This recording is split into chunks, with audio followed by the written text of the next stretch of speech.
This video contains news and analysis related to a recent terror attack in Kashmir. The content may include sensitive visuals and discussions that could be distressing to some viewers. Viewer discretion is advised. We strongly condemn all forms of violence and terrorism. The purpose of the content is solely to inform and create awareness based on verified reports. MDH chana mosla এখন ছোলা হোক বা বরবটি দানা, সাদা চানা হোক বা কালো, সব রান্নাই হবে অসাধারণ। MDH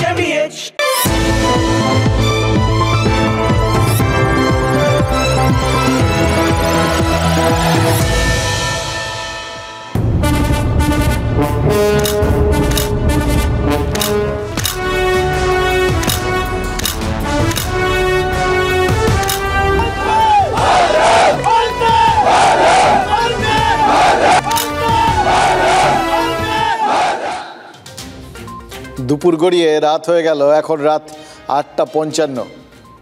এখন পর্যন্ত পাকিস্তান বলেনি যে এই ভিডিওটা ফেক, বলেনি যে সিনেমার সেট বানিয়ে সেটাকে ওই বিমান ঘাঁটি বলে দেখিয়েছে ভারত, অথবা ভারতের প্রধানমন্ত্রী আর বায়ুসেনার কর্মীদের এই ছবিগুলো এআই মানে আর্টিফিশিয়াল ইন্টেলিজেন্স দিয়ে তৈরি।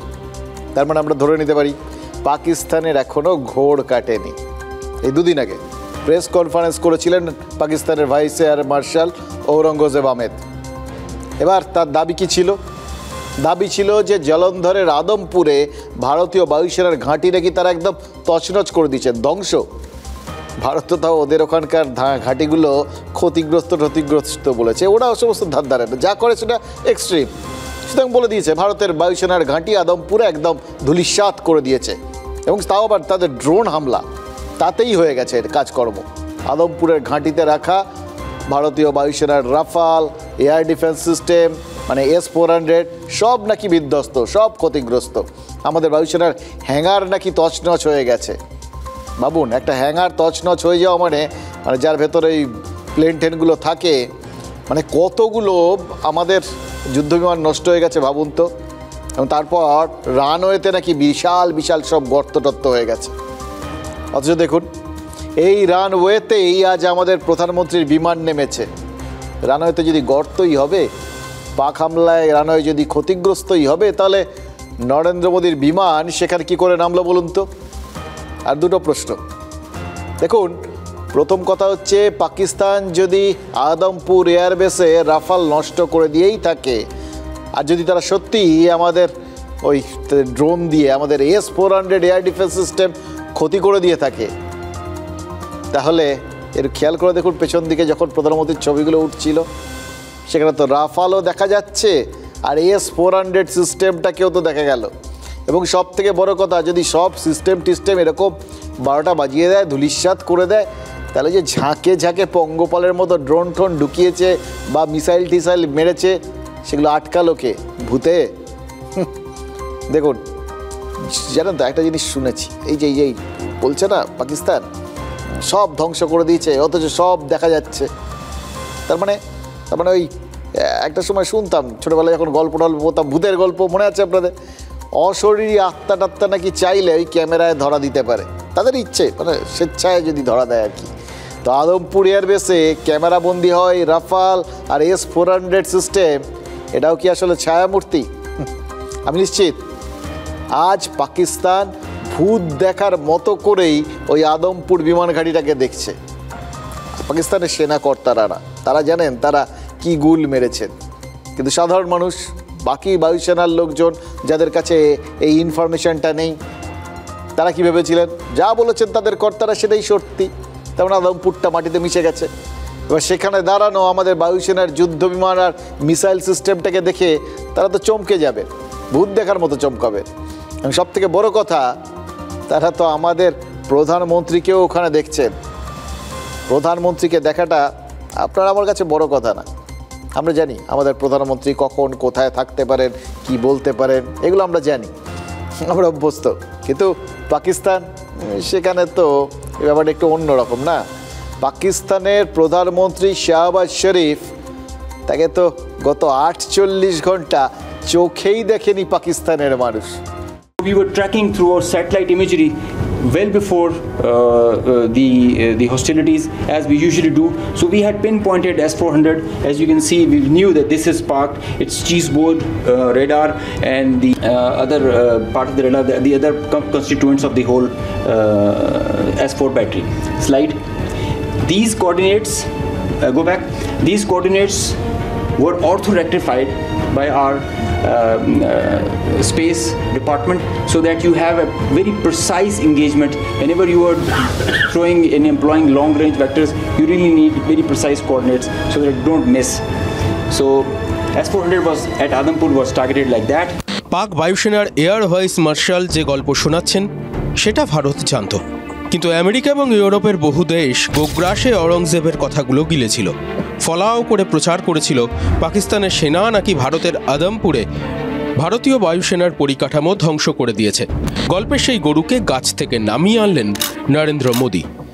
আদমপুরে পা রাখা থেকে সেখান থেকে ফেরা স্তব। নরেন্দ্র মোদী বারবার ফ্রেমবন্দি হলেন, আর ফ্রেমবন্দি হল S-400 এবং রাফাল। আদমপুরে মোতায়েন ভারতের প্রিমিয়াম যুদ্ধবিমান এবং এয়ার ডিফেন্স সিস্টেম যে অক্ষত সেটা না বলেও দুনিয়াকে সমছে দিলেন প্রধানমন্ত্রী। পাক অপপ্রচার নিয়ে মুখে একটা কথা নাই বা বললেন। নরেন্দ্র মোদীর উপস্থিতি তো বুঝিয়ে দিল আদমপুরে হামলা তো দূরের কথা, পাকিস্তান আঁচড় পর্যন্ত কাটতে পারেনি। উল্টে ভারত পাকিস্তানের ঘরে ড্রোন পাঠিয়েই পহেলগাঁও সন্ত্রাসের বদলা নিয়েছে, ঘরে ঢুকে মেরে এসেছে জঙ্গিদের। भारत में निर्दोष लोगों का खून बहाने का एक ही अंजाम होगा, विनाश और महाविनाश। जिस पाकिस्तानी सेना के भरोसे ये आतंकी बैठे थे, भारत की सेना, भारत की एयरफोर्स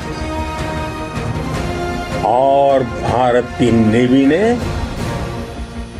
उस पाकिस्तानी सेना को भी धूल चटा दी है। आपने पाकिस्तानी फौज को भी बता दिया है, पाकिस्तान में ऐसा कोई ठिकाना नहीं है जहां बैठकर आतंकवादी चैन की सांस ले सके। हम घर में घुसकर मारेंगे और बचने का एक मौका तक नहीं देंगे। और हमारे ड्रोन्स, हमारी मिसाइलें, उनके बारे में तो सोचकर पाकिस्तान को कई दिन तक नींद नहीं आएगी।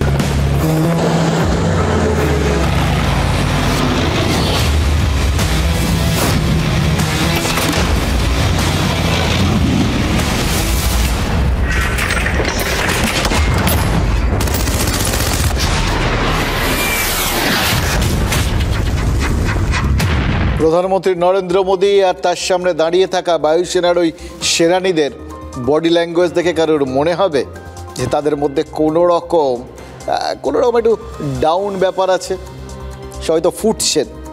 বক্তব্য শুনলেন প্রধানমন্ত্রী।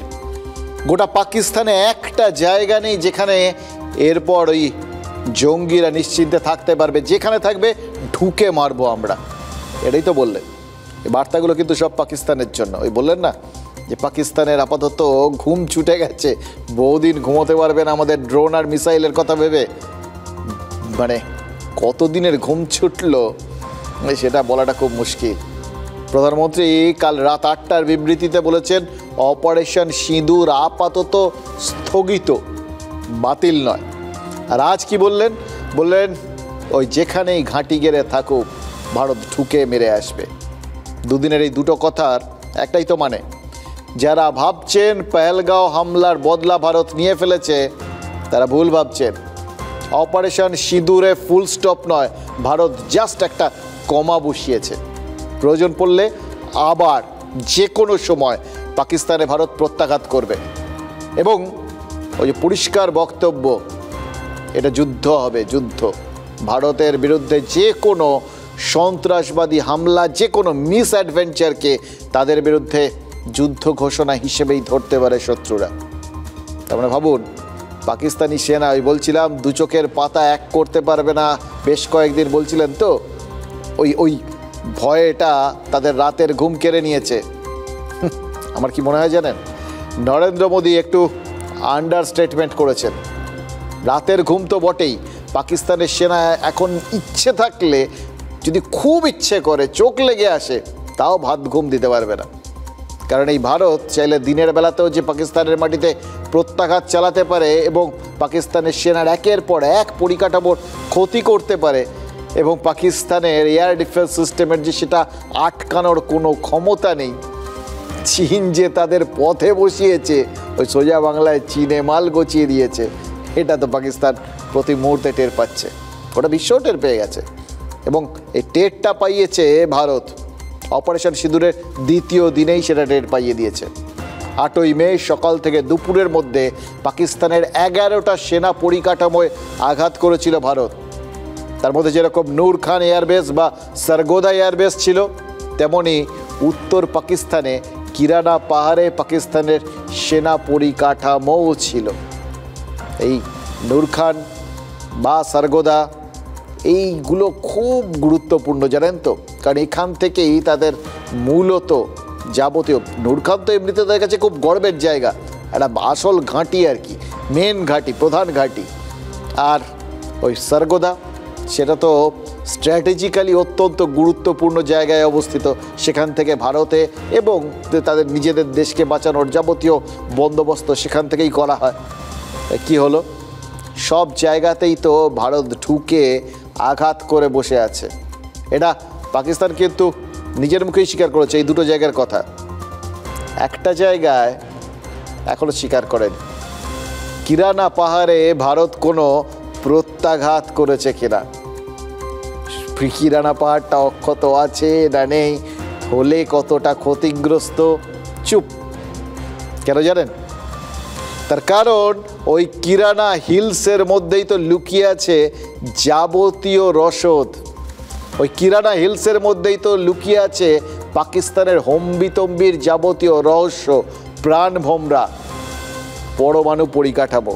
আর তাই ওই কিরানা হিলস নিয়েই যাবতীয় আগ্রহ তৈরি হয়েছে। Is there a confirmation that we actually hit Kirana Hills, or we were careful of not to do any such thing? Thank you. Thank you for telling us that Kirana Hill houses some nuclear installation. We did not know about it. Okay. And we've not hit Kirana Hills, whatever is there. Okay. I did not brief in my briefing yesterday. দেখুন, প্রশ্ন আর উত্তরটা খেয়াল করুন। শুরুতে আর শেষে air marshal একে ভারতের মুখে লেগে থাকা হাসিটা খেয়াল করলেন? এই হাসিতেই কিন্তু অনেকে অনেক রকম মানে করছেন। কারণ ঠিক এই প্রশ্নের উত্তর দেওয়ার আগে এয়ার মার্শাল বলেছিলেন পাকিস্তানের কোথায় কি আছে সব তাদের নখদর্পণে। টার্গেট ফিক্সড করেই ভারত প্রত্যাঘাত করেছে, কোথায় কে লুকিয়ে আছেন সবটা জেনে, এবং তারপর স্যাটেলাইট পিকচার দিয়ে দেখিয়ে দিয়েছিলেন কোন বাড়িটা, সেই বাড়িটাতে কখন আঘাত হানা হলো, আঘাত হানার আগে কী অবস্থায় ছিল, আঘাত হানার পরে কোন অবস্থায় আছে।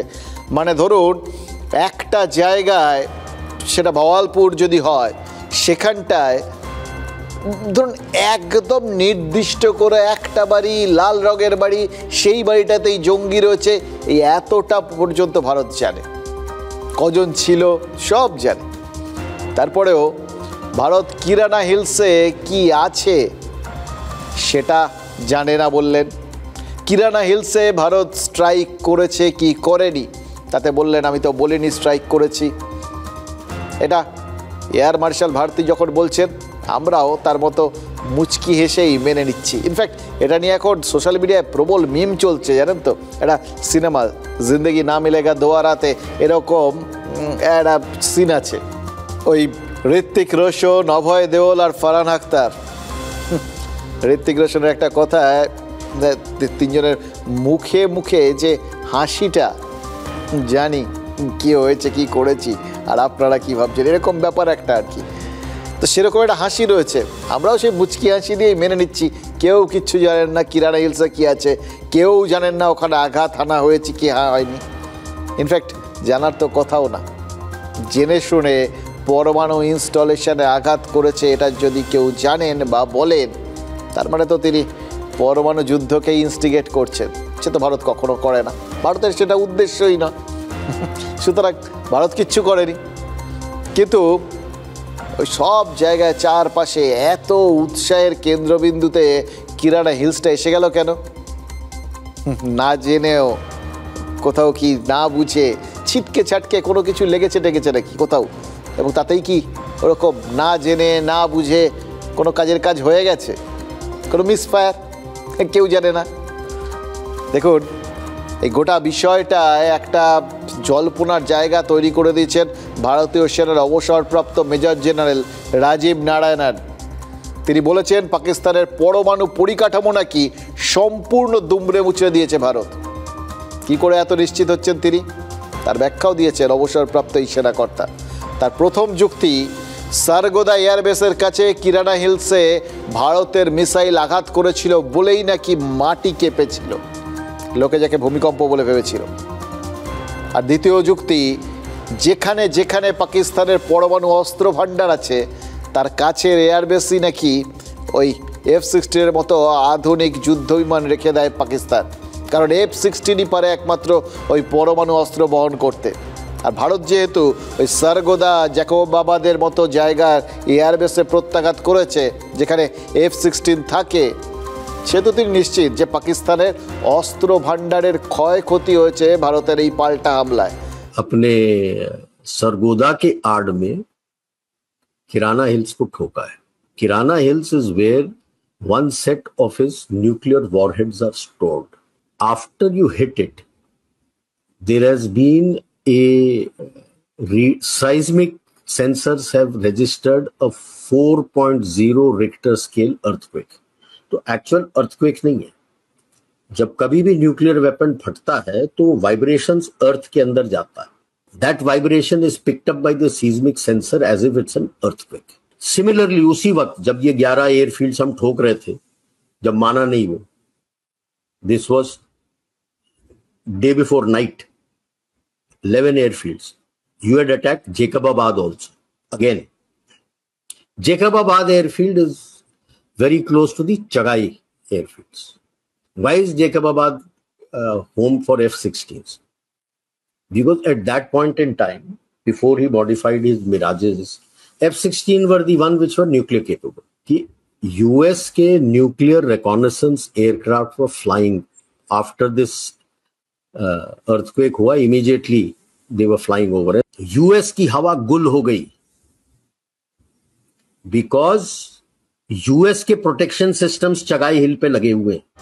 শুনলেন তো, আমেরিকার মাথা খারাপ হয়ে গেছে, তার কারণ আমেরিকায় এই পরমাণু সিস্টেমকে, পাকিস্তানের পরমাণু সিস্টেমকে নিরাপত্তা দেওয়ার ব্যবস্থা করেছিল। আজকে না, অনেক দিন আগে, সে জর্জ বুশের সময় প্রায় $100 মিলিয়ন খরচ করে তারা ওখানে যাবতীয় নিরাপত্তার ব্যবস্থা করেছিল। বা সেখানে যদি ভারত কোনোভাবে আঘাত করে দিয়ে থাকে, করেছে কিনা আমরা জানি না, যদি করে দিয়ে থাকে তাহলে তার ফলটা তো মারাত্মক। এবং খেয়াল করে দেখুন, সাম্প্রতিককালে এই যুদ্ধকে কেন্দ্র করে যা যা বক্তব্য আছে আমেরিকার, বা তার পাল্টা বক্তব্য শুরুর থেকে পুরোটা এই পরমাণু অস্ত্র কেন্দ্রিক। প্রথম শুরু করেছিল পাকিস্তান, বলেছিল 130টা এই পরমাণু অস্ত্র তারা রেডি করে রেখে দিয়েছে ভারতের জন্য, প্রথম থ্রেট তারা দিয়েছিল। আর তারপর ট্রাম্প কি বললেন? ট্রাম্প বললেন যে পরমাণু যুদ্ধ আটকে দিয়েছেন তিনি। জেডি ভ্যান্স বললেন ভয়ঙ্কর একটা খবর হচ্ছিল, ভয়ঙ্কর একটা কাণ্ড করতে যাচ্ছিল, সেটা তারা জানতে পেরেছিলেন বলেই থামিয়ে দিয়েছেন। সবাই একই দিকে কথা বলছিলেন। আর আমাদের তরফ থেকে কি বলা হলো? নরেন্দ্র মোদী পরিষ্কার বলে দিলেন যে ভারতকে আর এই পরমাণু অস্ত্র দেখিয়ে ব্ল্যাকমেল করা যাবে না। পরপর বিষয়গুলো সাজিয়ে নিন এবং দেখবেন গোটা বিষয়টার মধ্যে একটা যোগসূত্র রয়েছে। পরমাণু অস্ত্র হচ্ছে যাবতীয় কিছুর কেন্দ্রবিন্দুতে। আমেরিকার একটা বিমান আছে জানেন তো, বিচক্রাফট B-350। তার কাজ জানেন কি? তার কাজ বাতাসে তেজস্ক্রিয়তা ছড়িয়েছে কিনা সেটা পরীক্ষা করে দেখা। সেই বিমান এখন পাকিস্তানে। কেন? পাকিস্তানের বাতাসে তেজস্ক্রিয়তা ছড়ানোর মতো ঘটনা ঘটেছে নাকি? আর তারপরেই সোশ্যাল মিডিয়ায় দেখলাম অদ্ভুত একটা গুঞ্জন। দেখুন, যা রটে তার কিছু তো বটে, একদম সব কিছু হাওয়ায় হাওয়ায় তো চলছে না। এবং খেয়াল করে রাখবেন, এগুলো এতটাই টেকনিক্যাল বিষয়, কোনো একজন বাড়িতে বসে হঠাৎ ইচ্ছে করে দিল আর ছেড়ে দিল মার্কেটে, এটা হয় না। কেউ না কেউ জানেন, এরকম কেউই এটা বাজারে ছেড়েছেন। মিশরের একটা বিমান নাকি চীন থেকে পাক পাঞ্জাবের মুড়িতে পৌঁছেছে।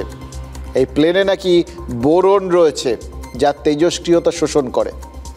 অতীতে আরও একটা ঘটনা এটার ফলে কিন্তু মনে পড়ে যাচ্ছে, জানেন তো, 2007 নিউ ইয়র্ক টাইমস আর গার্ডিয়ানে একটা খবর ছাপা হয়েছিল। লেখা হয়েছিল পাকিস্তান যাতে পরমাণু অস্ত্রের অপব্যবহার না করে, দুমদাম করে নিউক্লিয়ার অপারেশন না চালিয়ে দেয়, সেই জন্য নাকি পাকিস্তানের ওই পরমাণু অস্ত্র ভাণ্ডারে আমেরিকা তালাচাবি ঝুলিয়েছে। অনেকেই বিশ্বাস করে ভারত পোখরানে সফলভাবে পরমাণু অস্ত্র পরীক্ষার পর চাঘাইতে পাকিস্তান যে পরমাণু অস্ত্র পরীক্ষার দাবি করেছিল সেটা মিথ্যা ছিল। আসলে নাকি অতি গোপনে চীনের কাছ থেকে পাকিস্তান পরমাণু অস্ত্র পেয়েছিল, আর সেই অস্ত্র ভাণ্ডারে চাবি ঝুলিয়ে আমেরিকা পাকিস্তানকে নিজের কবজায় পুরেছিল। কথায় বলে না, সাপের হাঁচি নাকি বেঁধে চেনে। এই পাকিস্তানকে চীন আর আমেরিকার মধ্যে কে যে বেশি ভালো করে চেনে, সিরিয়াসলি বলা খুব মুশকিল। তবে এই দুটো দেশই যে প্রয়োজনে পড়লে একদিকে গৃহস্থকে বলে সজাগ থাকতে আর চোরকে চুরি করতে উস্কায়, সেটা আমরাও দেখেছি। দেখুন, পহেলগাঁও হামলার পর থেকে এখন পর্যন্ত চীনের সংবাদ মাধ্যম, খেয়াল করে দেখুন, একটা অদ্ভুত নিরপেক্ষতা বজায় রাখার চেষ্টা করছে। আমেরিকার ওই বিভিন্ন সংবাদ মাধ্যমের মতো পাকিস্তানের হয়ে গাল গল্প প্রচার করছে না তারা, বরং সুযোগ থাকলেও ঢাক পেটাচ্ছে না, বরং বলা ভালো ঢাক পেটাতে রাজি হয়নি চীন। অথচ তাদের সেই সুযোগটা ছিল তো। পাকিস্তান যে অস্ত্রশস্ত্র ব্যবহার করে তার 81% চীন থেকে পাওয়া। সুতরাং তারা বলতেই পারত যে চীনের এয়ার ডিফেন্স সিস্টেম দুর্দান্ত কাজ করেছে, SQ-9। বলতেই পারত চীনের যুদ্ধ বিমান JF-17কে কাজে লাগিয়ে তারা ভারতের পরপর রাফাল নামিয়ে দিয়েছে, কিন্তু এটা তারা বলেনি। এ ব্যাপারে চীন সরকারিভাবে কোনো প্রতিক্রিয়া দিতে রাজি হয়নি, বরং মস্কোয় ওই রাশিয়ার ভিক্টরি প্যারেডের অনুষ্ঠানে ভ্লাদিমির পুতিনের পাশে দাঁড়িয়ে চীনের রাষ্ট্রপতি শি জিনপিং বিষয়টাকে এড়িয়ে গেছেন। ভাবুন, এই বাজারে নিজের অস্ত্রের এরকম বিজ্ঞাপনের সুযোগ কেউ যেচে হারায়, বিশেষ করে যেখানে রাশিয়ার এয়ার ডিফেন্স সিস্টেমের সাহায্যে ভারত পাকিস্তানের যাবতীয় আক্রমণ ভোতা করেছে বলে গোটা দুনিয়া জেনে গেছে। কি বাজার হবে বলুন তো এবার S-400-এ? বাইরের পরে যেগুলো আসবে সবাই তো ঝাঁপিয়ে পড়ে অ্যাডভান্স বুকিং করে নেবে। আর তখন চীনা প্রেসিডেন্ট চুপ, অথচ চাইলে তিনিও নিজেদের সিস্টেম, নিজেদের যুদ্ধ বিমানে ঢাক পিটিয়ে দিতে পারতেন, তাতে বাজারটা ভালো হলেও হতে পারত। দেখুন, যদি পাকিস্তানের দাবিতে বিন্দুমাত্র কোনো সত্যতা থাকতো তাহলে চীনও নির্ঘাত সেগুলো জোর গলায় বলতো। কিন্তু পাকিস্তানের ঘোষিত বন্ধু হওয়া সত্ত্বেও চীনের ভূমিকা এখন এই রকম চুপচাপ। আর আমেরিকা ঠিক উল্টো, তারা শুধু ভারত পাকিস্তানের দ্বিপাক্ষিক বিষয়ে শতপ্রণোদিত হয়ে নাকি গলায়নি, বরং আমেরিকার প্রেসিডেন্ট দাবি করেছেন তিনি হস্তক্ষেপ না করলে নাকি ভারত পাকিস্তানের পরমাণু যুদ্ধটাই ঠেকানো যেত না। আচ্ছা, পরমাণু যুদ্ধের সম্ভাবনাটা তৈরি হলো কি করে? দ্বিতীয় বিশ্বযুদ্ধের পর আজ পর্যন্ত কোনো দেশ পরমাণু অস্ত্র ব্যবহার করেনি। তাহলে কি সত্যিই ভারত পাকিস্তানের অস্ত্র ভাণ্ডারে স্ট্রাইক করেছিল, যে প্রত্যাঘাতে ঘাবড়ে গিয়ে পাকিস্তান নিউক্লিয়ার অপারেশনের সুইচ অন করে দিত বলে ট্রাম্প আশঙ্কা করছিলেন? এবার সেটা থেকে কী হতে পারে সেটা তো ট্রাম্প জানেন। আমরা জানি আমাদের প্রধানমন্ত্রী কালকের পর আজকেও কি বলেছেন। নরেন্দ্র মোদী বলেছেন পরমাণু হামলার হুমকি দিয়ে কোনো কাজ হবে না। ভারত সন্ত্রাসবাদের বিরুদ্ধে যে লড়াইটা শুরু করেছে সেটা শেষ করবে, সেটা লড়বে, নিজের শর্তে লড়বে। যখন মনে হবে, যেখানে মনে হবে সেখানে ঢুকেই সন্ত্রাসবাদীদের শিক্ষা দেবে। कोई भी न्यूक्लियर ब्लैकमेल भारत नहीं सहेगा। न्यूक्लियर ब्लैकमेल की आड़ में पनप रहे आतंकी ठिकानों पर भारत सटीक और निर्णायक प्रहार करेगा। हम आतंक की सरपरस्त सरकार और आतंक के आकाओं को अलग अलग नहीं देखेंगे। গত বছর অক্টোবর মাসের কথা, ইরানের পারচিন মিলিটারি কমপ্লেক্সে বিমান হামলা হয়। হামলার দায় স্বীকার করেছিল ইসরায়েল, কিন্তু তাদের হামলায় ইরানের পরমাণু অস্ত্রের গবেষণাগারটার কোনো ক্ষতি হয়েছে কিনা আজ পর্যন্ত সে বিষয়ে একটা কথাও বলেনি ইসরায়েল। কিন্তু যাদের বলার তারা বলেছিলেন, যাদের জানার তারা জেনে গেছিলেন। সারা দুনিয়ার প্রতিরক্ষা বিশেষজ্ঞরা বলেছিলেন ইরানকে ওই সম্ভাব্য নিউক্লিয়ার থ্রেট ভেবেই ইসরায়েল নাকি আগে ভাগে হামলা চালিয়েছিল। ওই মাথার কাছে জানেন তো ওই পিস্তলটা ঠেকিয়ে রেখে টানবো টানবো করাটা একটা জিনিস, কিন্তু মানে সেটা যদি ক্রমাগত চলতে থাকে না, লোকজন এখন মরিয়া হয়ে যায়, ভাবে একটা সময় ভাবে আর ছাড়ুন তো, এবার টেনে দিন, যা হবে একবার এসপার ওসপার হয়ে যাক। এটা যদি হয় তাহলে প্রধানমন্ত্রীর গত দুদিনের কথায় কি তেমনই কোনো প্রমাণ পাওয়া যাচ্ছে যে দেশটা আমাদের সঙ্গে যখনই গণ্ডগোল লাগে তখনই কি বলে, এই পরমাণু অস্ত্র মারলাম, এই পরমাণু অস্ত্র মারলাম, এই মারবো, এই মারলাম। এইরকম আর কতদিন সহ্য করা যায় বলুন তো? সত্যি তো ওদের কাছে আছে, সত্যি তোরা মেরে দিতে পারে, আমরা কি গুটিয়ে বসে থাকবো? আর ওরা যা খুশি তাই করে যাবে, আমাদের দেশের মধ্যে ঢুকে আমাদের সহনাগরিকদের এইভাবে খুন করে যাবে। পাকিস্তানের রেলমন্ত্রী হানিফ আব্বাসি গত মাসেও বলেছিলেন ভারত যদি পহেলগাঁও হামলার বদলা নিতে চায়, যদি প্রত্যাঘাত করে, তাহলেই নাকি তারা পরমাণু হামলা করে দেবেন। আমি বললাম পাকিস্তানের 130টা পরমাণু বোমা নাকি ভারতের জন্য রেডি করা আছে। ভারত সিন্ধুর জল বন্ধ করে দিচ্ছে, এই ঘোষণার পর পাকিস্তানের প্রতিরক্ষা মন্ত্রী বলেছিলেন তাদের সব অস্ত্র ভারতের দিকে তাক করা আছে। এই কথাগুলো কি ভুলে যাওয়া সম্ভব? এই যাদের মতিগতি, এই যাদের পাগলামির বহর, সেই পাকিস্তান কিছু করার আগেই তাদের নিউক্লিয়ার স্টোরেজের কাছে যদি সত্যিই কোনো স্ট্রাইক হয়ে থাকে, যেটা এখনো স্পষ্ট না, এবং নিশ্চিন্ত থাকতে পারেন এটা কোনোদিন স্পষ্ট হবেও না, স্পষ্ট নয় সত্যিই ভারতের প্রত্যাঘাতে পাকিস্তানের এই পরমাণু কেন্দ্রগুলোর থেকে নিউক্লিয়ার রেডিয়েশন ছড়াচ্ছে কিনা, ফলে সংশয় যাচ্ছে না। আমাদের কি মনে হয় জানেন, এই সংশয়গুলো থেকে সারা দুনিয়াকে মুক্তি দিতে পারেন পাকিস্তানের প্রধানমন্ত্রী শাহবাজ শরীফ বা তাদের সেনাপ্রধান আসিফ মুনির। আমাদের প্রধানমন্ত্রী যেরকম আদমপুরে গিয়ে দেখিয়ে দিলেন যে বিমান ঘাঁটিতে কোনো ক্ষতি হয়নি, তেমনি পাকিস্তানের প্রধানমন্ত্রী সারগোদা বা জ্যাকোবাবাদে গিয়ে প্রমাণ করে দিতেই পারেন ভারত কোনো স্ট্রাইক করেনি। MIM সাংসদ আসাউদ্দিন ওয়াইসি তিনি প্রথম থেকে বলছিলেন এইবারে শুধু আর ঢুকে মারা না, এবার ঢুকে গিয়ে বসে থাকতে হবে, গ্যাঁট হয়ে ঢুকতে হবে, বসে যেতে হবে, আর দেখতে হবে যাতে আর ভবিষ্যতে ওখান থেকে আর কিছু করতে না পারে। তিনি বলেছেন কি জানেন, শাহবাজ শরীফ বা আসিফ মুনির এই চ্যালেঞ্জটা নিয়ে দেখান না, দেখিয়ে দিন তাদের কোনো ক্ষতি হয়নি।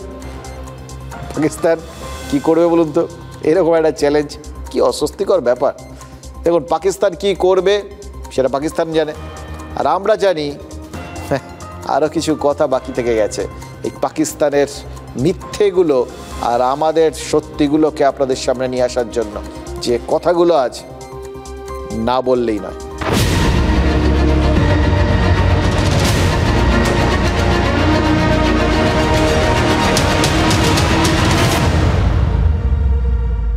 AI ব্যবহার করে জলদ গম্ভীর ভাষ্যে একটা ছিমছাম ভিডিও। বার্তাটা কি? স্পষ্ট বার্তা, মা ভই, কোনো ভয় নেই।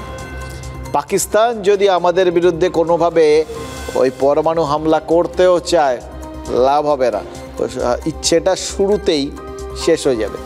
দেখুন কে ছেড়েছে এই ভিডিওটা কেউ জানে না, ছাড়া হয়েছে তো ভারতবাসীর উদ্দেশ্যে, ভারতবাসীকে আশ্বস্ত করতে, এটা তো আমরা বুঝতে পেরেছি।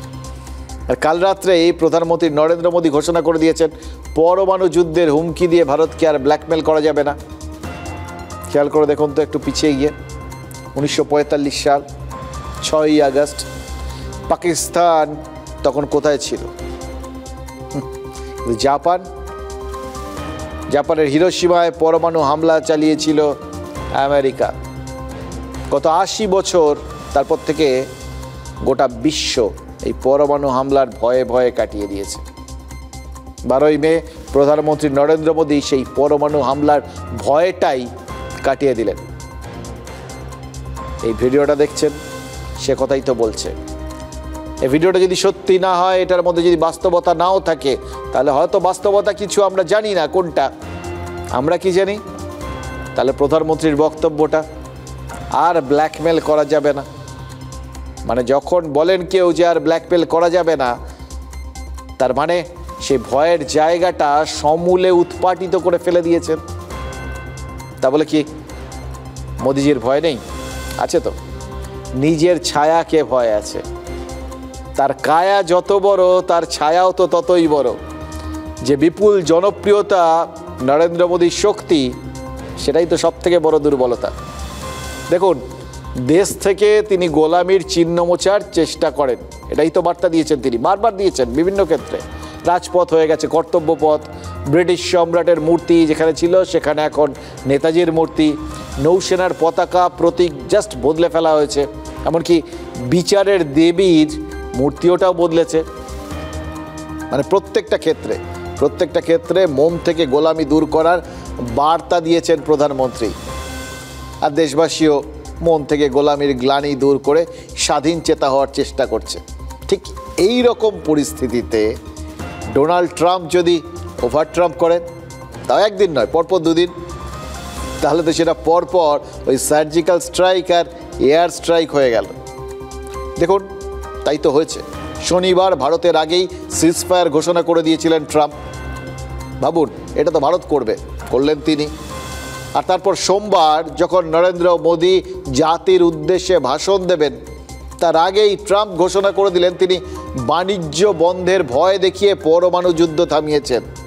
টাইমিংগুলো ভাবুন, প্রথমটা তার মাঝরাত্রিরে এবং জাস্ট ভারত ঘোষণাটা করার একটু আগে, আর এবারেরটা প্রধানমন্ত্রী বক্তব্য রাখার রাত 8টার সময়, তার ঠিক একটু আগে, তার সময় 7 সকাল, যে সময় তিনি কশ্চিনকাল এরকম সাংবাদিক সম্মেলন করেছেন বলে কেউ মনে করতে পারে না। এবার করলেন কেন? ওভার ট্রাম্প করার জন্য। এবার একটু ভেবে দেখুন প্রধানমন্ত্রী কি বলেছেন। তিনি বলেছেন, মেন কথা তো যেটা বললাম, পরমাণু যুদ্ধের ভয়টাই তিনি ভেঙে দিয়েছেন। পরমাণু যুদ্ধের ভয় দেখিয়ে আর ভারতকে ব্ল্যাকমেল করা যাবে না। তাই যদি হয়, পরমাণু যুদ্ধের ভয়টাই যদি চলে গিয়ে থাকে, তাহলে ট্রাম্প কি থামালেন না, তাতে কি আসে যায়। কিন্তু বারবার ট্রাম্প বলছেন তিনিই করেছেন। আর শুধু তাই নয়, কাশ্মীর সমস্যার সমাধানে মধ্যস্থতার প্রস্তাবও দিয়ে রেখেছে আমেরিকা। ট্রাম্প এটা জেনেই দিয়েছে যে কাশ্মীর সমস্যায় তৃতীয় পক্ষকে নাক গলাতে না দেওয়া ভারতের ঘোষিত নীতি। এখন পর্যন্ত কেউ নাক গলাতে দেয়নি, ট্রাম্পও সেটা জানেন। এবার তারপরেও ট্রাম্পের এই প্রয়াস আসলে ওই সার্জিক্যাল স্ট্রাইকের চেষ্টা নয় তো, যা প্রধানমন্ত্রীকে বিরোধীদের প্রশ্নের সামনে ফেলে দিয়েছে। দেখুন, পরমাণু যুদ্ধের ভয় প্রধানমন্ত্রীর নেই, কিন্তু গণতান্ত্রিক রাষ্ট্রে জবাবদিহির দায় সেটা তো তার রয়েছে। রাজনৈতিক ভবিষ্যৎ নিয়ে চিন্তা সেটা তো তার রয়েছে। পাকিস্তানের একটা ভিডিও দেখছিলাম, তারা আমাদের এখানকারই বিভিন্ন রাজনৈতিক নেতা, তারা এই কেউ একটু সবসময় বিভিন্ন রকম লোকজন থাকেন, তো এরকমই কেউ ভারত সম্পর্কে বা প্রধানমন্ত্রীর নীতি সম্পর্কে একটু প্রশ্ন তুলেছিলেন। সেইটা তুলে তিনি দেখানোর চেষ্টা করেছিলেন ওই পাকিস্তানের যিনি বক্তব্য রাখেন আর কি, বিভিন্ন কিছু প্রমাণ করার চেষ্টা করছেন সাম্প্রতিককালে। তো তিনি দেখানোর চেষ্টা করছিলেন যে দেখুন, ভারতেই মিলমিশ নেই, ভারতের লোকেরাই কীরকম উল্টো কথা বলছে। ভারতের বিদেশ সচিব বিক্রম মিশ্রি তার অসাধারণ একটা জবাব দিয়েছেন। তিনি বলেছেন, পাকিস্তানের লোকজন তো আসলে ওই গণতন্ত্র ব্যাপারটা বোঝে না, কারণ ওটা সম্পর্কে বিশেষ ধ্যান ধারণা তাদের নেই, কারণ ওদের দেশে সেটা নেই আর কি। আমাদের দেশে আছে তো, তার ফলে সেটা যে কী জিনিস আমাদের কাছে সেটা খুব অস্বাভাবিক থাকে না। এখানে সাধারণ মানুষের অধিকার রয়েছে রাজনৈতিক নেতা বা শাসকদের সম্পর্কে, সরকার সম্পর্কে যে কোনো প্রশ্ন তোলার। এটাই আমাদের গণতন্ত্রের বিউটি। অসাধারণ জবাব। দেখুন, সত্যিই তো পাকিস্তানের চালায় তো সব সেনা, সামনে নেতারা, তারা ঠুটো জগন্নাথ শিখণ্ডী সেজে বসে থাকেন। তারা গণতন্ত্রের জানেনটা কি, কিন্তু মার্কিন প্রেসিডেন্ট তো বোঝেন গণতন্ত্র কি। তাই কি মোদিকে নিজের দেশেই গণতান্ত্রিকভাবে আহত করতে চেয়েছেন প্রেসিডেন্ট ট্রাম্প? কোথাও কি নরেন্দ্র মোদির ইমেজ আন্তর্জাতিক ক্ষেত্রে তার ঠিক সহ্য হচ্ছে না।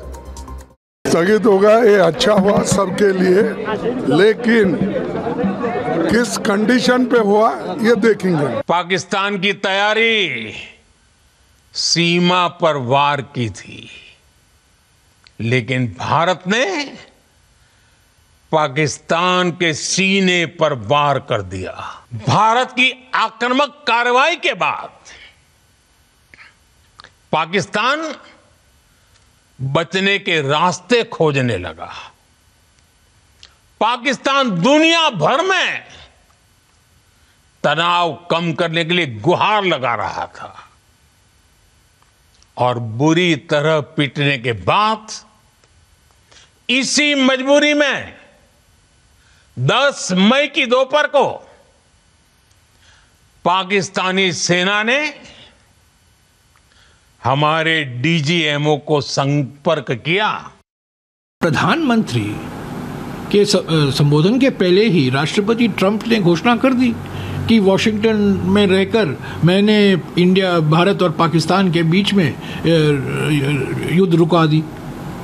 यानी कि वॉशिंगटन में रहकर उन्होंने यहाँ का युद्ध रुकवाया है। उस पर तो प्रधानमंत्री ने कुछ कहा नहीं। প্রশ্নগুলো শুনলেন মল্লিকার্জুন খার্গে বা জয়রাম রামেশের। ট্রাম্প যেটা চেয়েছিলেন সেটাই তো হয়েছে। তিনি জানতেন তো এই যেভাবে তিনি আগে সব কিছু ফাঁস করে দিলেন, এরকম একটা বক্তব্য রেখে দিলেন, এবার তিনি করেছেন কি করেননি তার কোনো ভূমিকা আছে কি নেই সে তো পরের কথা, কিন্তু এটা নিয়ে তো প্রশ্ন উঠবে। আমাদের দেশ ঘোষণা করার আগে ট্রাম্প আমাদের হয়ে ঘোষণা করে দিচ্ছেন যে সংঘর্ষ বিরতি, তাহলে কি ট্রাম্প আমাদের দেশ চালাচ্ছেন? এই প্রশ্ন যে উঠবে সেটা নরেন্দ্র মোদিও জানেন, তাই জন্য তিনিও খুব স্পষ্ট ভাষায় আমেরিকা সম্পর্কে কোনো কথা বলেননি। জয়রাম রামেশ প্রশ্ন তুললেন বটে যে কেন ওটা সম্পর্কে কোনো কথা বলেননি প্রধানমন্ত্রী। প্রধানমন্ত্রী ওটা সম্পর্কে কোনো কথা কেন বলেননি সেটা বোঝাটা খুব অসম্ভব নয়। তিনি উপেক্ষা করেছেন, নামটাই না করে বোঝাতে চেয়েছেন যে এই গোটা বিষয়টার মধ্যে আমেরিকার ভূমিকা থাকার কথা নয়, নেইও, ওটাকে ধর্তব্যের মধ্যেই ধরছেন না।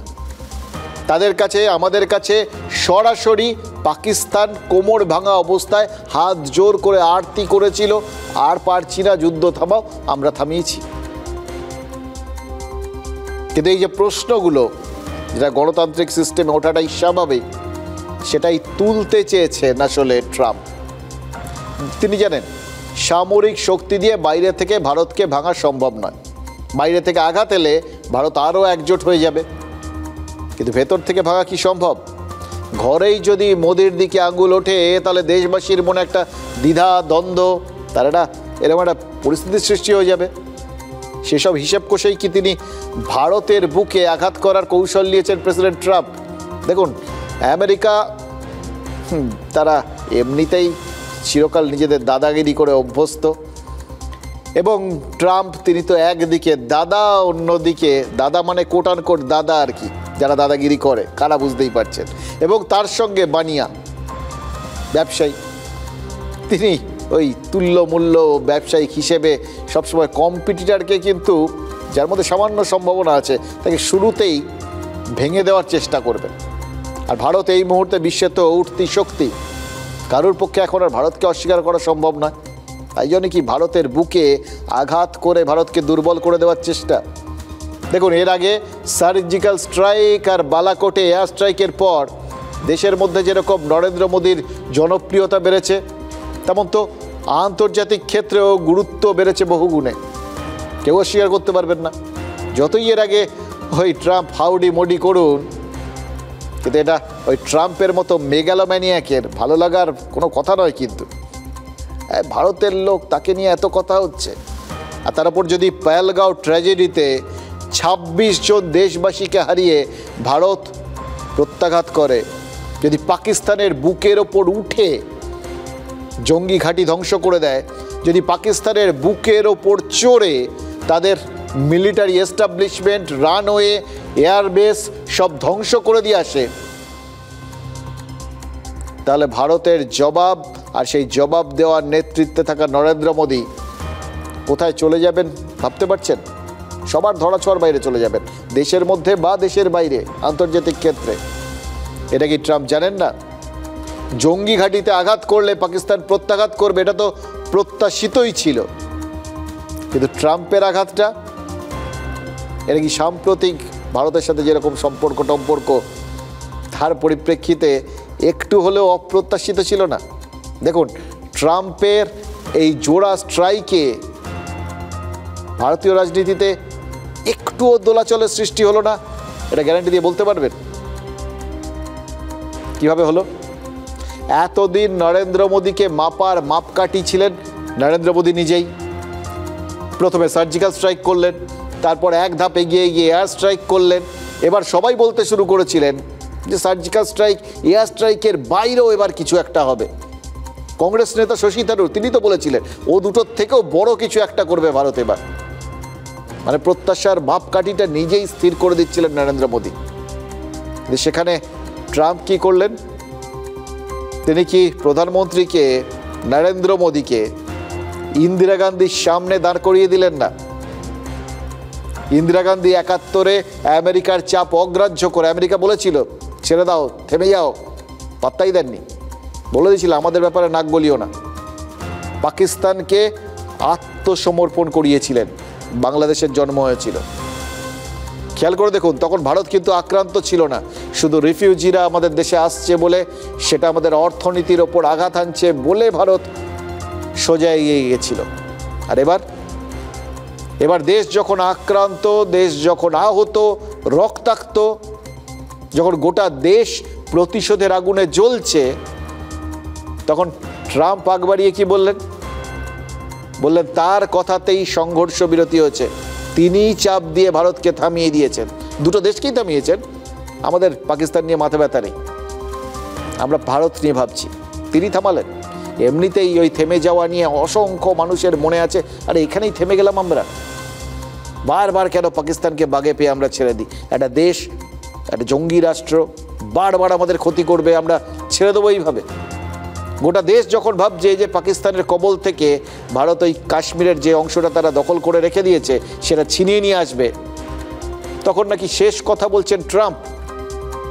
কি ভয়ঙ্কর অস্বস্তি ভাবুন তো। দেখুন, ভারত আর পাকিস্তানের সংঘাতের পরিস্থিতি যদি তৈরি হয় না, একটা জিনিস তো আপনারা সবাই খেয়াল করেছেন, আমেরিকার ছটপটানি শুরু হয়ে যায়। মানে এটা নারীর টান রয়েছে পাকিস্তানের সঙ্গে, পাকিস্তানের জন্য আমেরিকার নারী কটকট করে। আর এই উপমহাদেশ নিয়ে আমেরিকার আগ্রহ সেটাও তো বহুদিনের। ৬২-তে চীন ভারত যুদ্ধের সময় মার্কিন প্রেসিডেন্ট কেনেডি আর জওহরলাল নেহরুর ঘনিষ্ঠতা বেড়েছিল, আর সেই সুযোগে আমেরিকা ভারতের আভ্যন্তরীণ রাজনীতিতে প্রায় শীত কেটে ফেলেছিল। এটা আমরা বলছি না, এটা আমেরিকার নিরাপত্তা বিশেষজ্ঞ ব্রুস রিডল, বিশ্ববিখ্যাত মানুষ, তিনিই লিখেছেন। ৬৫-তে ভারত যখন ওই পাকিস্তানের সাথে যুদ্ধে নেমে পড়েছিল, তখন সেই যুদ্ধ থামাতে আমেরিকা রাশিয়া দু দেশ একসঙ্গে উদ্যোগী ছিল, কিন্তু শেষ পর্যন্ত রাশিয়াই আপার হ্যান্ড নেয়, রাশিয়ার তাসখণ্ডে চুক্তিটা হয়। আর ৭১-এ নাক গলাতে চেষ্টা করেছিল, কিন্তু আমেরিকাকে নাক গলাতে দেননি ইন্দিরা গান্ধী। ৮৭, সেখানেও তো ভারত পাক যুদ্ধ পরিস্থিতির সৃষ্টি হয়েছিল, আর সেই যুদ্ধ পরিস্থিতির সৃষ্টি হলে পরমাণু যুদ্ধের আশঙ্কা করেছিল আমেরিকা। ঠিক এবার যেরকম নাকের সামনে এই পরমাণু যুদ্ধের কথাটা ঝুলিয়ে দিল। সেবার president Ronald Reagan Rajiv Gandhi আর জিয়াউল হকের সঙ্গে কথা বলেন বলে সূত্রের খবর। বালাকোটে বিমান হানার পরেও ভারত পাক যাতে যুদ্ধে না জড়ায় সেজন্য মার্কিন বিদেশ সচিব সচেষ্ট ছিলেন। এতগুলো কথা বললাম কেন জানেন তো? কারণটা খুব স্পষ্ট। তার মানে হচ্ছে এই প্রথম আমেরিকা এইভাবে যুদ্ধকালীন পরিস্থিতিতে কথাবার্তা বলেনি, আগেও বলেছে, কিন্তু এই প্রথম এটা নিয়ে এতটা আলোচনা হচ্ছে কেন জানেন? কারণ এই প্রথম মার্কিন প্রেসিডেন্ট, মানে এখন ডোনাল্ড ট্রাম্প, সেটা সামনে এনেছেন। দেখুন, ভেবেচিন্তেই এনেছেন, কারণ বোকা হলে তো আমেরিকার প্রেসিডেন্ট হওয়া যায় না। তবে আমেরিকা আর ভারতের অক্ষাংশ, দ্রাঘিমাংশ, সূর্যোদয় সূর্যাস্ত এগুলো কিন্তু আলাদা, আমাদের দিন ওদের রাত। ফলে ওখানকার অঙ্ক তো এখানে কাজ নাও করতে পারে। এই যে ইন্দিরা গান্ধীর সাথে তুলনা করে মোদির সমালোচনা শুরু করার একটা রাস্তা খুলে দিয়েছেন তিনি, এতে মোদির ইমেজে ধাক্কা লাগতে পারে। তার রাজনৈতিক ক্ষতি হতে পারে। একজন রাজনীতিক হিসেবে এই রাজনৈতিক দায় থেকে যদি বেরোতে চান মোদি, যদি এই রাজনৈতিক আঘাতের প্রত্যাঘাত করার জন্যই সরাসরি ট্রাম্পের বিরুদ্ধাচরণ করেন, তাহলে আমেরিকা ট্রাম্পের ওই বরদাদা ইমেজটা টিকবে তো? ভারত যদি সম্মান না দেয়, পাত্তা না দেয়, তাহলে চীনও তো মুচকি আসবে। মোদি কিন্তু ট্রাম্পের মধ্যস্থতার প্রস্তাব জাস্ট উড়িয়ে দিয়েছেন। জাতির উদ্দেশ্যে ভাষণেই কাশ্মীর নিয়ে আলোচনার শর্তগুলো স্থির করে দিয়েছে ভারত এবং পরিষ্কার বলে দিয়েছে গোটা ব্যাপারটা দ্বিপাক্ষিক, তৃতীয় পক্ষ নেই মার্কেটে। তার মানে শর্ত ভারতের, আমেরিকার নয়, পাকিস্তানেরও নয়। মোদি যে এই ভাষায় কথা বলতে শুরু করেছেন এবং এটাই বোঝাচ্ছেন, এই কথাটা কি ট্রাম্পের পরামর্শদাতারা তাকে বুঝিয়ে বলছেন? विश्व समुदाय को भी कहूंगा, हमारी घोषित नीति रही है, अगर पाकिस्तान से बात होगी तो टेररिज्म पर ही होगी, अगर पाकिस्तान से बात होगी तो पाक ऑक्युपाइड कश्मीर पीओके उस पर ही होगी। भारत का शक्तिशाली होना बहुत जरूरी है और आवश्यकता पड़ने पर इस शक्ति का इस्तेमाल भी जरूरी है। और पिछले कुछ दिनों में भारत ने यही किया है। দেখুন, মার্কিন প্রেসিডেন্ট ডোনাল্ড ট্রাম্প এখন সৌদি আরবে। ওসামা বিন লাদেন তিনিও তো একসময় ওই দেশের নাগরিক ছিলেন।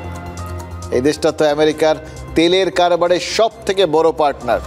আরবের উদীয়মান শক্তি কাতার, তারাও তো আবার মার্কিন প্রেসিডেন্টের সাথে সখ্য করতে দামি দুটো প্লেন দিতে চেয়েছে। উপকৌটন দুটো প্লেনের দাম কত জানেন? $40 লাখ। এবার পাকিস্তান যে IMF থেকে ঋণ পাচ্ছে, মানে হাতে পায়ে ধরে, এবং আমেরিকার বদান্যতায়, তার পরিমাণ যা, এই প্লেন দুটোর দাম তার 40%, 40%। তার ফলে ট্রাম্প যে ব্যবসা বন্ধের হুমকি দিয়েছেন সেটা ইসলামাবাদের ক্ষেত্রে খাটে, ভারতের ক্ষেত্রে খাটে না। কেন জানেন? ভারত দুদিনের মধ্যে ও দেশের সেনাপ্রধানকে বাংকারে ঢুকিয়ে দিয়েছিল। এখন তাকে ওই বাংকার থেকে বার করে প্রথমে বাংলোর থেকে সেফ হাউসে, মানে গোপন ঘাঁটিতে সরিয়ে নিয়ে যাওয়া হয়েছে। তার মানে কি? তার মানে আসিফ মুনির এই পহেলগাঁও কাণ্ডের মেন মাথা, সেটা তো আমরা জানি।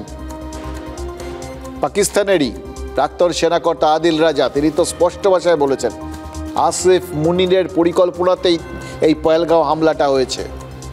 তাহলে তিনি কি মনে মনে ভয় পাচ্ছেন? প্রধানমন্ত্রী যে বলেছেন যারা যারা মদতদাতা, যারা যারা এটার সাথে যুক্ত, তাদের কাউকে ছাড়া হবে না, যেখানেই লুকিয়ে থাকুক। ফলে ভারত আসিফ মুনিরকে ছাড়বে না, এটা ভেবেই কি তাকে বাঁচানোর চেষ্টা করা হচ্ছে এভাবে? এবার খেয়াল করে দেখো, যে দেশের সেনাপ্রধান পালিয়ে বেড়ায় সে দেশের ওপর ট্রাম্পের হুমকি কাজ করতে পারে, কিন্তু বিশ্বের চতুর্থ বৃহত্তম অর্থনীতি ট্রাম্পের ব্যবসা বন্ধের হুমকিতে ভয় পাবে কেন? 1998 সালে পরমাণু পরীক্ষার পরেই আমেরিকা, জাপান, জার্মানি সহ বহু দেশ একযোগে ভারতের ওপর আর্থিক নিষেধাজ্ঞা জারি করেছিল। কী লাভ হয়েছিল?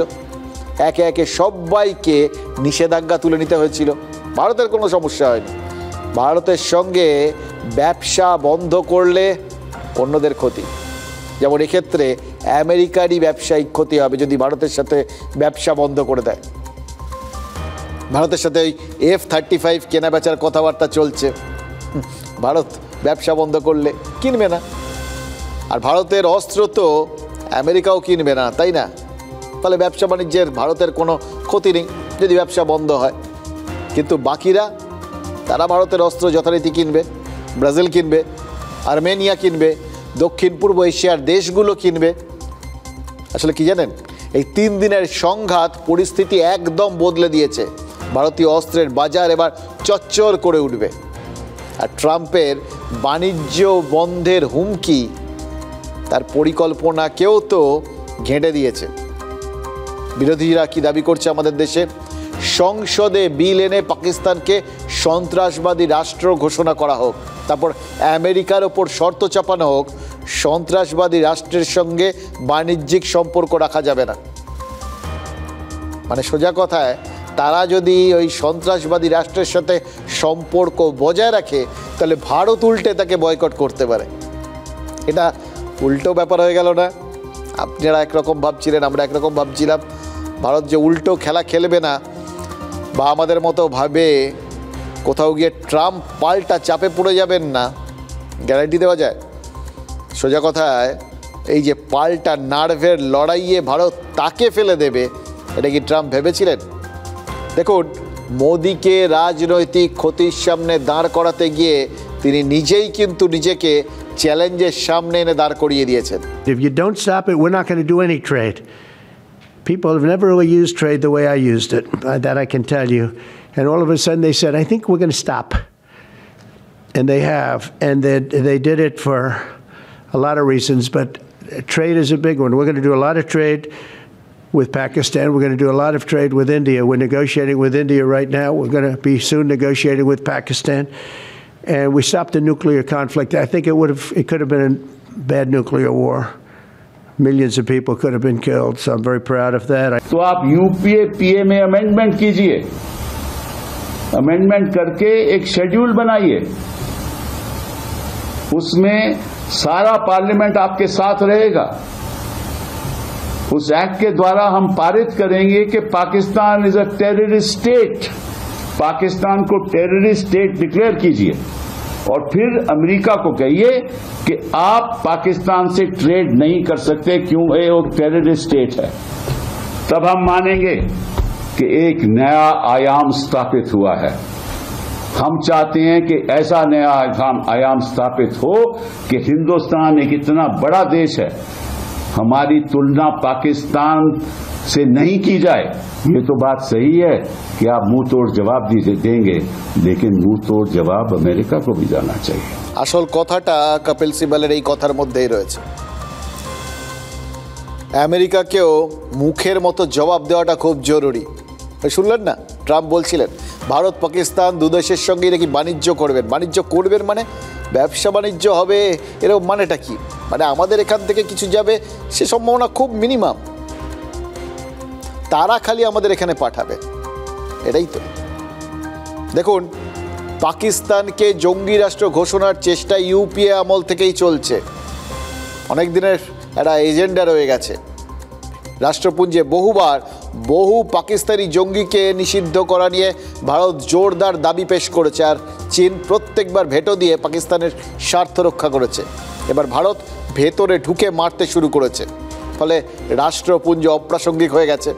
রইল বাকি আমেরিকা। সংসদে প্রস্তাব পাশ করে পাকিস্তানকে জঙ্গি রাষ্ট্র ঘোষণা করলে কি হবে? পাকিস্তানও ভারতকে জঙ্গি রাষ্ট্র ঘোষণা করবে। কিন্তু তারপর কি আমেরিকা পাকিস্তানের সাথে বাণিজ্য থামিয়ে দেবে? একদম না। ভারতের লাখো আপত্তি সত্ত্বেও পাকিস্তানকে এই যে IMF এর ঋণের ব্যবস্থাটা করে দিয়েছে আমেরিকা। কেন করে দিয়েছে?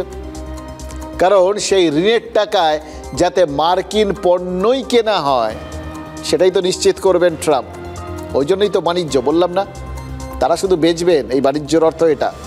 IMF এর ওই অর্থ IMF আমেরিকায় জমা রেখেছিল, সেটা আমেরিকার থেকে IMF ঘুরে পাকিস্তানে গেল, আবার পাকিস্তান থেকে ব্যবসা বাণিজ্যের ওই অছিলায় সেই টাকাটা আমেরিকার টাকা আমেরিকার ঘরেই ফিরে আসবে।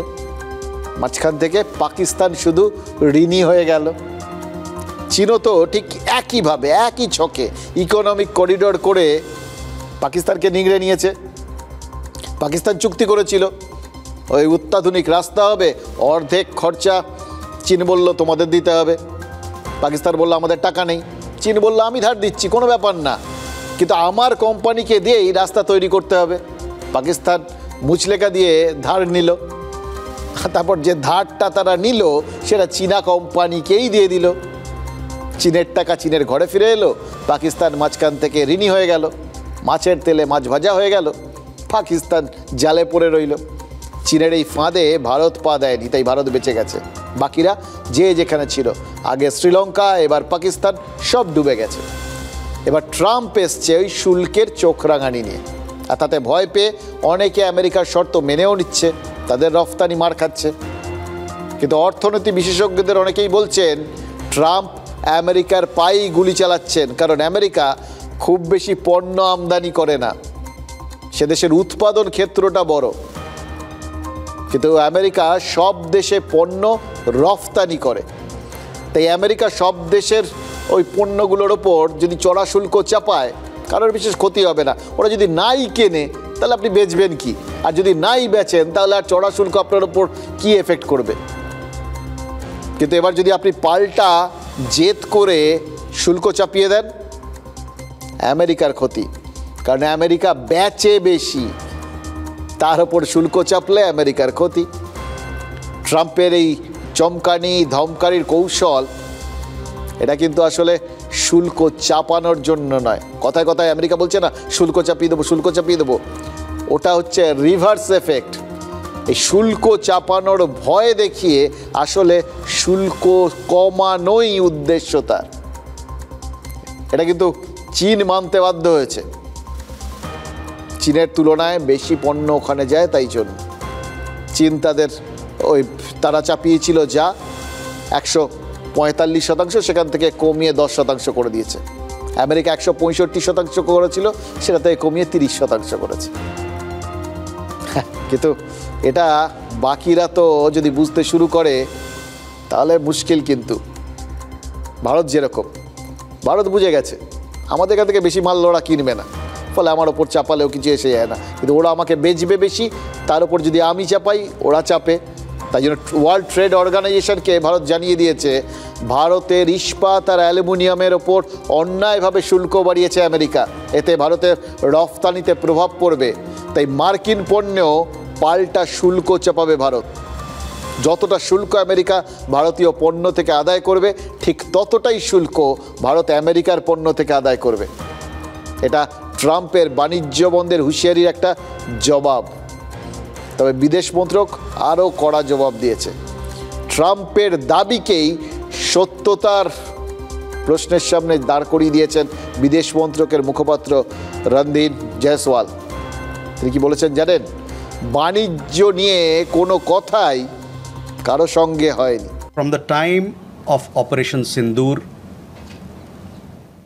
commenced on 7th May till the understanding on cessation of firing and military action on 10th May, there were conversations between Indian and US leaders on the evolving military situation. The issue of trade did not come up in any of these discussions. কি বুঝলেন? ট্রাম্পকে মিথ্যেবাদী বলতেই শুধু বাকি রেখেছে ভারত। ভারতের সাথে পাকিস্তানের বাণিজ্য ইমরান খানের আমল থেকেই বন্ধ। ভারতের পেঁয়াজ, টমেটো এগুলো পাকিস্তান কেনে, কিন্তু সবজি টবজি যা যা কেনে সব দুবাই থেকে ঘুরপথে কেনে, অনেক বেশি টাকায় কেনে। মানে আমাদের দেশের মাল দুবাই ঘুরে পাকিস্তানে যায়, মাঝখান থেকে সেগুলো দুবাইয়ের অনেক বেশি টাকা আমদানি হয়, ভারতের যা আসার তাই আসে।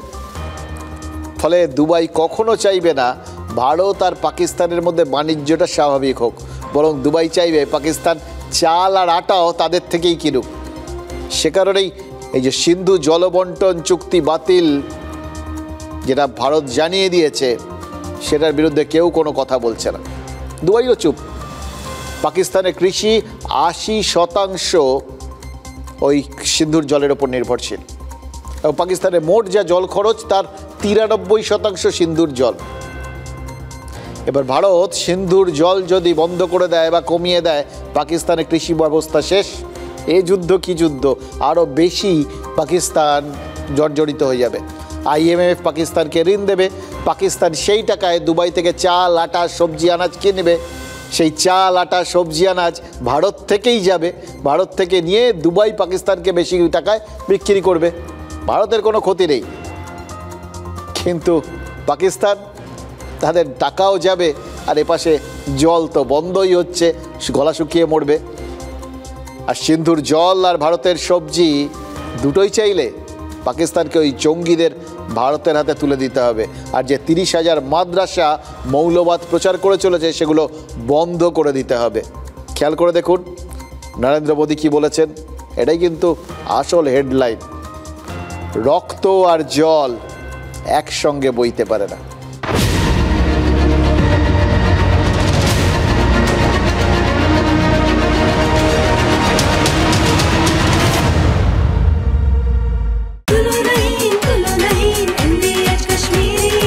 আরে কম দে কিন্তু খাঁটি দে। MDH কাশ্মীরি লাল লঙ্কার গুঁড়ো।